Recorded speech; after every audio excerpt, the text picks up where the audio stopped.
छोड़ दूंगी, लेकिन तेरे मर जाने के बाद। भाई, जल्दी ही कुछ करना होगा। आए दिन कोई ना कोई मारा जा रहा है। भला ऐसा कैसे हो सकता है कि हर दिन किसी न किसी की मृत्यु हो रही है? हम्म। हाँ भाई, तुम ठीक कहते हो। इस तरह तो इस गांव में कोई नहीं बचेगा, हर कोई मर जाएगा। लेकिन भाई, हम कर भी क्या सकते हैं? हमें तो छोड़ो, गांव में तक किसी को भी नहीं पता कि मौतें क्यों हो रही हैं। ये तो तुम ठीक कह रहे हो। भला जब समस्या का ही पता न हो तो समाधान कैसे मिलेगा? जो भी हो भाई, डर लगने लगा है, कहीं अगला नंबर मेरा ना हो। हाँ भाई, ये डर तो मुझे भी लगने लगा है। मैं तो रात होने के बाद घर से बाहर भी नहीं निकलता।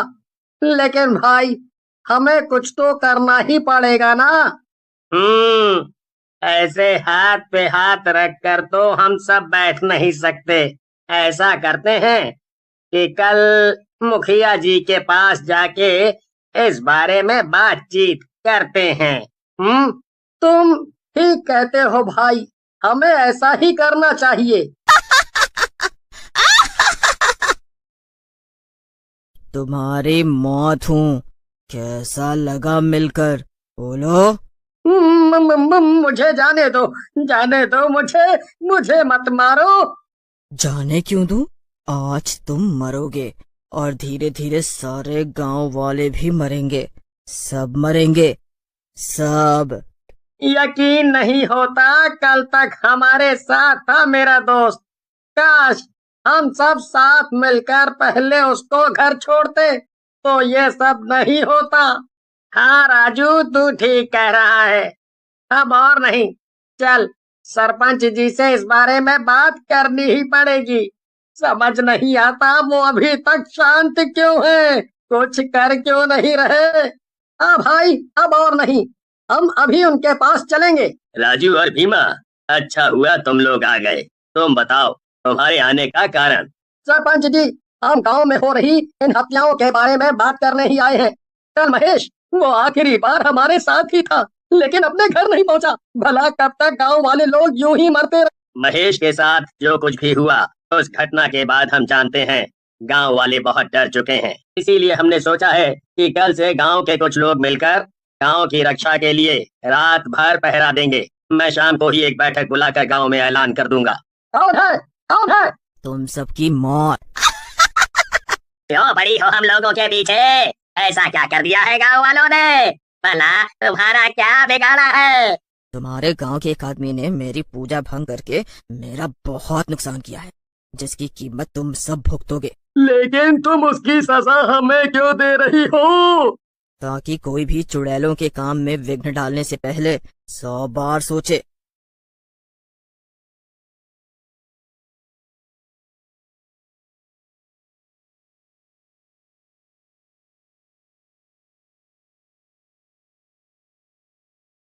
बहुत शौक है ना भागने का? अब भाग।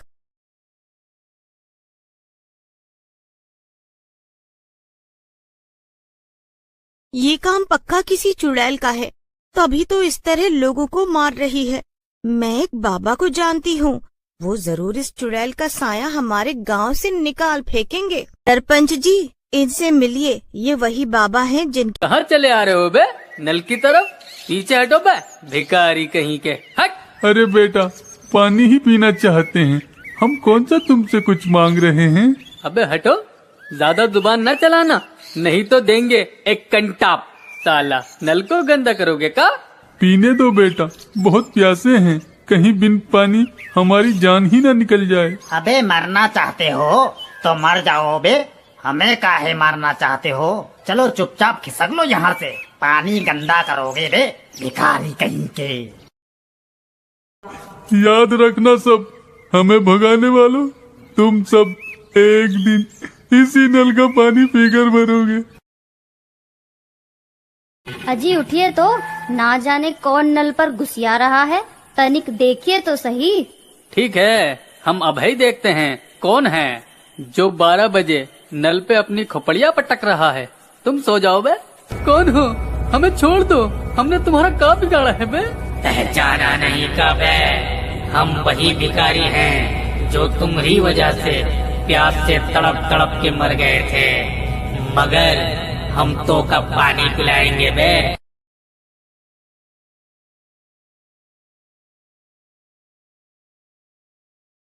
हे भगवान, ये क्या हो गया, हम तो लुट गए रे।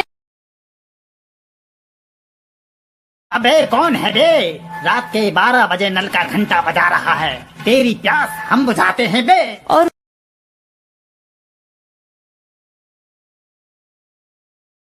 तुम कौन हो और काहे हमारी जान के दुश्मन बने हो? याद कर, एक दिन तूने ही हमें भगाया था और पानी नहीं पीने दिया था बे, मगर हम तो का पिलावत है पानी। हा हा हा हा हा, लो पियो।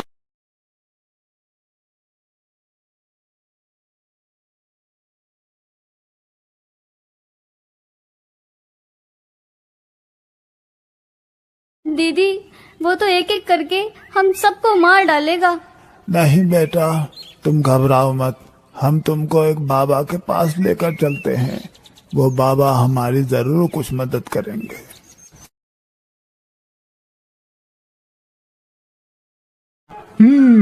हम सब समझ गए, उन दोनों पर